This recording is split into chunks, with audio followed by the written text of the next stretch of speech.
Welcome to Max Recaps. This time I am going to explain a movie called Good Will Hunting, released in 1997. Spoiler alert.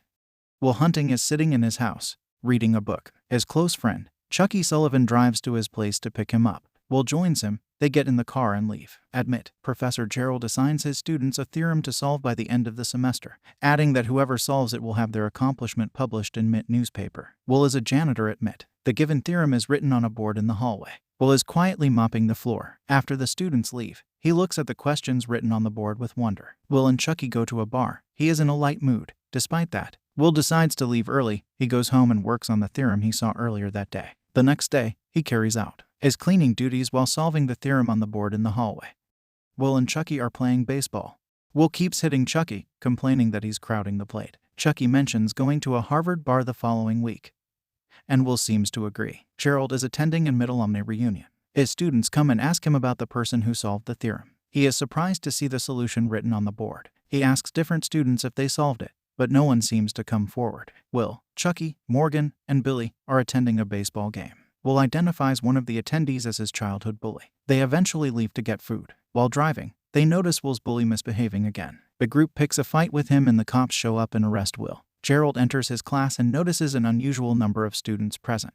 Everyone is curious about the person who solved the theorem. He asks for the mysterious person to reveal themselves, but no one speaks up. Afterwards, Will is solving a question on the board and Gerald spots him. He harshly tells him he can't graffiti over there. Will walks away quickly. Gerald later looks at the board and realizes Will is a genius. Will goes to the Harvard bar with his friends as planned. Morgan makes fun of him for getting fired from his job as a janitor. Chucky flirts with two Harvard students and lies about having a history class with one of them. A man named Clark shows up. He starts to bitterly insult Chucky by showing off his knowledge of history. He belittles him for having little knowledge of the subject. Will jumps into the conversation. He outsmarts Clark and calls him out for plagiarizing his remarks on history and being unoriginal. Clark is left feeling embarrassed. He tries to hurl insults back at Will, but he handles the situation well and Clark backs off. Later, Skylar, one of the girls Chucky was flirting with, comes and talks to Will. She shows her interest in him and gives him her number. They discuss going out sometime. Gerald visits the Buildings and Grounds office in search of Will. He is told that he didn't come to work today. They could contact his parole officer since Will got his job through him. Will is in court, justifying himself for hitting a cop. The judge says he has a record of misconduct. He also mentions Will living in different foster homes. He got removed from 3 of them due to severe physical abuse. His charges are not dismissed and his bail money is set to $50,000. Afterwards, he calls Skylar from jail and checks up on her, asking if they could hang out soon. He is taken to meet Gerald, who offers to help him out on 2 conditions. Firstly, he will agree to work more on math. And secondly, he will see a therapist. Will takes the therapist part rather lightly. Will works on math with Gerald and they seemingly have a good time. He visits different therapists and struggles to open up. He keeps taking them lightly and mocking them. He doesn't listen to anybody. At last, Gerald decides to make Will meet with Dr. Sean Maguireto, his roommate from college who is a therapist now. Gerald goes to meet Sean at work. They talk about how they haven't seen each other since Sean's wife passed away. Meanwhile, Will tells Chucky's about his probation and counseling arrangement. Gerald convinces Sean to counsel Will, as he's exceptionally intelligent and worth a shot. He also mentions how they're both from South Boston. Will meets with Sean and he behaves casually. They discuss books and exercising. He's very conceited. He starts talking about a painting in Sean's office. He mocks his painting and ends up making assumptions and saying derogatory comments about Sean's wife, to which he reacts very seriously, reminding Will of where the boundaries lie. After Will leaves, Gerald genuinely tells Sean that he understands if he doesn't want to see Will again, but Sean is ready to see him again next week. Sean stays up during the night, lost in his thoughts. Will and Skylar spend time together. She mentions her education and elite background and about going to Stanford to study medicine after graduating. They enjoy each other's company and have a good time. Will meets Sean according to schedule, and Sean takes him outside to visit the lake. He tells him he thought about his remarks on his painting, due to which he stayed up at night and came to realize that Will is only a kid and he doesn't know what he's talking about. He knows Will has never been out of Boston. If Sean asked him about art, he could talk a lot about artistic literature, but he could not explain what it actually smelled like in the Sistine Chapel or how beautiful its ceiling was in person. If he asked him about women, he could talk plenty, but could never know what it was like to feel truly content in someone's presence. If he was asked about war, he wouldn't know the first thing about experiencing one. He doesn't know real love or loss because hasn't experienced any of it. While talking, Sean mentions his wife dying due to cancer. He doesn't perceive Will to be a confident man. He is just a scared kid trying to act tough. He presumed everything about Sean's life by looking at a painting. He knows Will is an orphan himself and went through tough times, so can his life be understood by reading Oliver Twist. He can only understand him if he's willing to open up and talk about his experiences, but he sees that Will is too scared to open up. Sean leaves and everything slowly sinks in for Will. That evening, Will calls Skylar from a payphone while it rains heavily. She picks up but he doesn't say anything and ends the call. Will meets with Sean for their therapy session. He remains quiet throughout and leaves when the time is over. Sean realizes he won't talk unless he wants to.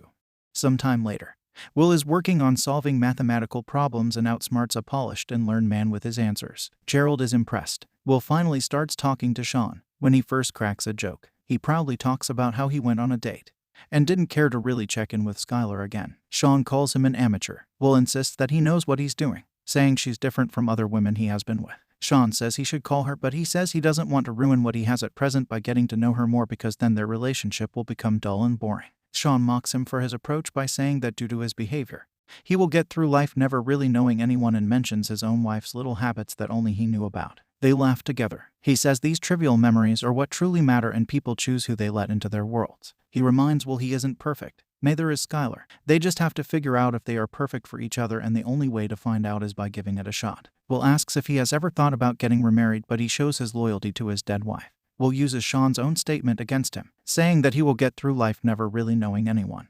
Will goes to visit Skylar and apologizes for ghosting her. He asks if they can go out again. Skylar says she is busy with university work. She has to assign the proton spectrum to ibogamine. Will leaves and quickly returns with the answer to her assignment, saying he couldn't wait till later to spend time with her. They attend a dog race together, in which Skylar's dog takes part too. Her dog wins. She comes to know that Will grew up in South Boston and asks about his experiences growing up over there and about his siblings. He says he has 12 big brothers and Skylar expresses her wish to meet them. Will asks Sean if he regrets meeting his wife and he denies it, saying there are pros and cons to everything. Will asks when did he know she was the one for him and he quotes a date, showing how well he remembers everything. They met at a baseball game. Sean mentions the highlights of the game but later says he wasn't even there to watch the whole game because he was spending time with his future wife. Will mocks him for missing out on such an important event. He expresses no regrets for the time he spent with his wife throughout his life. Will and Skylar spend time together and share intimacy. She asks him when he will show her his place and let her meet with his friends and brothers. He says he will take her to meet them. Chucky, Billy, and Morgan meet up with Will and Skylar. They tell each other funny stories and converse,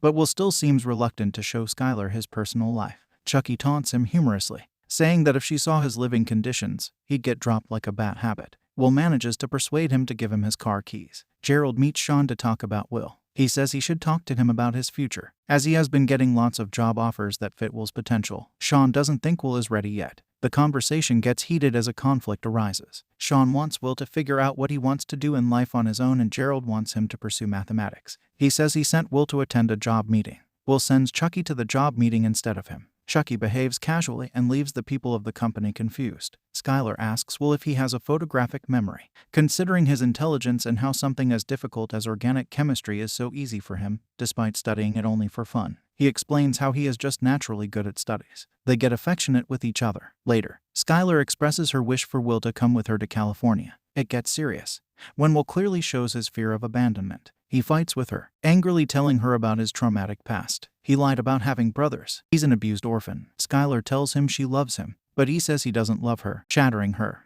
Tom makes Will aware of how he should be appreciative of Gerald for working so hard with him. The situation gets tense when Gerald asks him about the job meeting. Will says he had a date and sent Chucky instead. Gerald isn't pleased to hear this. Will says he doesn't want to spend his life explaining stuff to people. Gerald says he could show some appreciation. Will brags about how easy the proof is for him, while Gerald struggles to solve it. He burns the proof as Gerald miserably admits Will has more potential than him. He is sad that he just throws it all away. Will goes to a job meeting for the National Security Agency and explains why he wouldn't work for them with a very witty and detailed explanation. Sean asks Will if he has a soulmate and he denies having one. During their discussion, Will gets defensive about how low-paying jobs aren't considered honorable. Sean understands there is honor in them. He tries to dig deeper by asking Will what he actually wants to do with his life. But Will just gets impractical again, and this time Sean simply asks him to leave because he won't tolerate his foolishness. Will and Skylar have a bittersweet phone call. He calls to check in before she leaves. She tells him she loves him, but he doesn't say anything. He sits on a bench alone, while Skylar boards her flight for California. Gerald is frustrated about Will not showing up for his session with Sean. Will and Chucky are at the construction site. He makes Will realize how he's throwing away all his potential and being ungrateful for the intellect he has been blessed with. Sean and Gerald have a fierce argument over Will, with Sean defending him by saying he has suffered from the fear of abandonment his entire life. He is emotionally scarred. Gerald only wants him to pursue mathematics and Sean gets pissed off. They angrily yell and resent each other for their respective faults in the past. Will walks in and Gerald leaves. Sean mentions sending his file to the judge for evaluation. They talk about their experiences with physical abuse. He tells him he broke up with Skylar. Sean makes Will realize that none of what happened to him was his fault. He breaks down and hugs Sean while crying badly. Will rides the bus alone and spends time thinking. Sean and Will meet for their final session. Will mentions his new job which he got through an opportunity provided by Gerald. Sean gives him his number and they hug. Will turns 21 and his friends show him the car they built for him. They are happy together. Gerald visits Sean. They both apologize to each other and get past their grudges. Will drives to Sean's place and leaves a note. Chucky and the guys visit Will's place to pick him up and find him gone. Chucky is happy that he finally stepped out of his comfort zone. Sean reads the note and finds out Will ditched the job and went to see Skylar. It makes him happy. Will starts his life-affirming drive to California to start over with Skylar and take a leap into an unpredictable future. And the story ends here. Thanks for watching. Bye.